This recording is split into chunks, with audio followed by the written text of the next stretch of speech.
नमस्कार मेरे प्रिय विद्यार्थियों, शिक्षण अभिरुचि के बारे में बात कर रहे थे जो बीएसएससी की एग्ज़ाम के लिए बहुत इंपॉर्टेंट होने वाले हैं।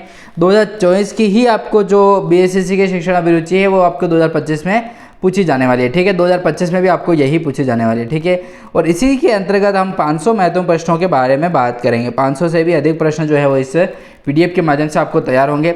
और पीडीएफ यदि आप डाउनलोड करना चाहते हैं तो लिंक मैंने डिस्क्रिप्शन में दे रखा है, जाइएगा और डाउनलोड कीजिएगा इस पीडीएफ को। ठीक है, तो इसी के अंतर्गत हम बात कर रहे थे जिसमें हमने 180 महत्वपूर्ण प्रश्नों के बारे में बात की थी। और बीएसएससी के आपको शिक्षण अभिरुचि के यही प्रश्न देखने को मिलने वाले हैं। पूरे महत्वपूर्ण 500 प्रश्न हैं दोस्तों। तो 500 प्रश्न यदि आप पढ़ेंगे अच्छे तरीके से तो आप 100% मान के चलिए कि एग्जाम में आपको प्रश्न देखने को मिलने ही वाले हैं। ठीक है ना, चलिए शुरू करते हैं। और 181वां प्रश्न जो है वो यहाँ से अपने को शुरू करना था। और कुछ क्वेश्चंस जो है उनको अपन पढ़ लिख करके आगे बढ़ेंगे और यहाँ से अपन पूरी की पूरी कोशिश करेंगे कि इन प्रश्नों को अपन कम समय में कवर कर पाएँ। चलिए शुरू करते हैं। 181वां महत्वपूर्ण प्रश्न है कि अधिकांश विद्यालयों में पढ़ाई लिखाई का उचित वातावरण न होने का उत्तरदायी कौन है। दोस्तों, अधिकांश विद्यालयों में जो पढ़ाई लिखाई का है वो उचित वातावरण न होने का जो प्रमुख उत्तरदायी कारण है वो क्या है। तो पहला आपका कह रहा है कि छात्रगण का होना, दूसरा है कि अध्यापक गण का होना, और तीसरा क्या कह रहा है छात्र नेता का होना, नेतागण का होना, उपयुक्त सभी। तो जल्दी से बताइए क्या आंसर इसका राइट होने वाला है। दोस्तों जल्दी से बड़ा प्रयास कीजिए क्या आंसर होगा इसका। तो इस आधार पर यदि देखा जाए ना आंसर के बारे में तो चौथा ऑप्शन ही होगा, उपयुक्त सभी ही राइट होने वाला है इसके लिए। अगला प्रश्न 182 नंबर का प्रश्न आता है। देखिए, दिवा स्वप्न देखने वाला प्रसन्न रहता है क्योंकि वह नियंत्रण से रहता है, तर्क से रहता है, कल्पनाशीलता में रहता है, या उक्त में से कोई नहीं। कल्पना में रहेगा।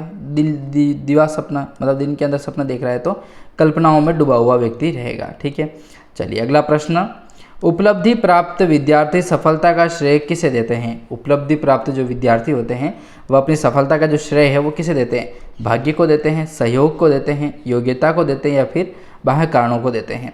तो जल्दी से प्रयास करें क्या आंसर हो सकता है। तो उपलब्धि जो प्राप्त करने वाला जो विद्यार्थी होते हैं वो सफलता का जो श्रेय है दोस्तों वह योग्यता को देते हैं कि आपकी क्या योग्यता है उसके लिए। ठीक है, आप योग्य है या फिर नहीं उसके आधार पर।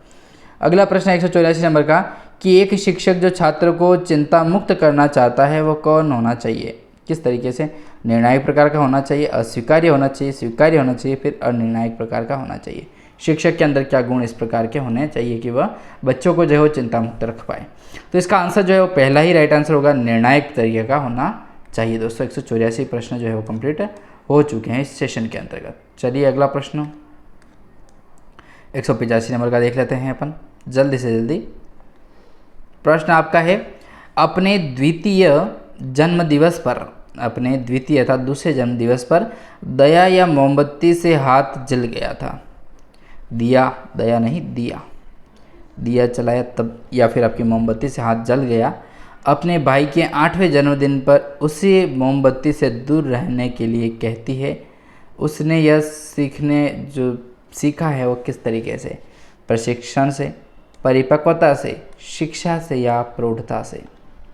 तो जल्दी से आंसर बताइए क्या आंसर होगा। पहली बार खुद का जला फिर दूसरों को मना करेंगे ना, सीधी सट बात है। तो राइट आंसर क्या है, तीसरा ऑप्शन ही होगा, शिक्षा से। पता पड़ गया उसको क्या है। अगला प्रश्न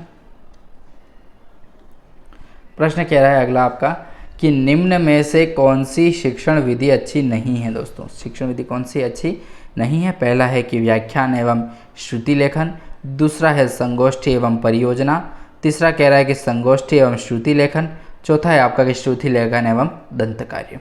तो जल्दी से प्रयास करें क्या आंसर हो सकता है। शिक्षण विधि अच्छी नहीं है। ठीक है, इस आधार पर आपको आंसर बताना है। ठीक है, तो जल्दी से प्रयास करें क्या आंसर होगा इसका। दूसरा ऑप्शन ही राइट होगा। आपको खुद को ही इतना सा नॉलेज तो है ही है। दूसरा ऑप्शन की संगोष्ठी एवं परियोजना जो है वो शिक्षण विधि की अच्छी जो विधि है वो नहीं है, संगोष्ठी एवं परियोजना। ठीक है, शिक्षण विधि का प्रकार है संगोष्ठी और परियोजना। ठीक है ना। अगला प्रश्न है, शिक्षण का पहला चरण है। शिक्षण अर्थात शिक्षा को प्रदान करना, अर्थात शिक्षा को बढ़ावा देना, शिक्षण करवाना का जो पहला चरण है दोस्तों वो क्या है। इससे पहले से योजना बनाना, या फिर पाठ्य सामग्री को सुसंगठित करना, विद्यार्थियों का बैकग्राउंड जानना, उपरोक्त में से कोई नहीं।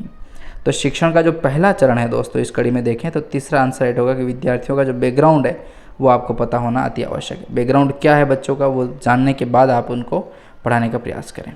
शिक्षक बहुधा अपनी कक्षा का सामना नहीं कर पाते हैं क्योंकि वे किसी बीमारी से ग्रस्त होते हैं, दूसरा कह रहा है कि उनमें प्रशिक्षण की कमी होती है।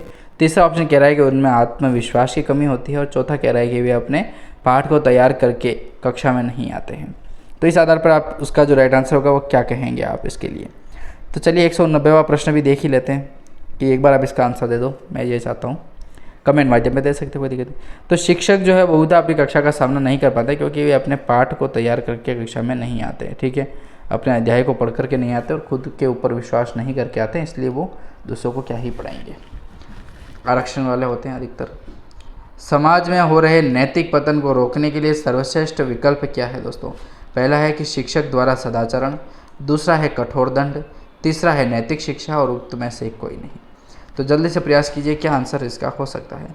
तीसरा ऑप्शन राइट होगा, नैतिक शिक्षा, ठीक है। अगला प्रश्न देखें।